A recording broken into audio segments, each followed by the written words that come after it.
faqula lahu qawlan layyina la'allahu yatadhakkara aw yakhsha. Allahu e porositi Musajin a.s. dhe Harun a.s. që kur të shkoni te Firauni, thuni ati fjalë të buta, fjalë të lehta, fjalë të buta, me shpresë që ai të përkujtohet apo të friksohet.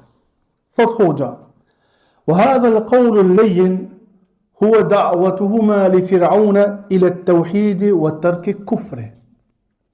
Thot kjo fjalë e mirë, fjala e butë që Allah e ka përmendur në këtë ajet, kur ka këshilluar Musajin dhe Harunin me i bë thirrje Firaunit, thot kjo fjala e butë është me e thirr Firaunin tauhid dhe me e thirr që ta praktise shirkun, billini o rifki, me butësi, me i thonë leje kufrin, leje shirkun, je duke i bërë shirkë Allahut subhanahu wa taala. Kjo është për qëllim. Dhe kjo është për qëllim të gjitha ajetet që Allahu i ka urdhëruar pejgambert e tij që të jenë me edukat të lartë, të jenë të sjellshëm, të jenë të butë kur bëjnë thirrjen davet.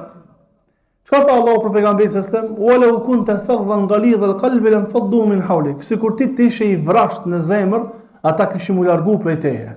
E kjo butësia duhet të jenë thirrjen tauhid, thirrjen praktikë të shirkut dhe kufrit, thirrje në distancim prej tagutit, thirrje në adhurim të Allahut subhanahu wa taala dhe në rrugën e pejgamberit sallallahu alajhi wasallam.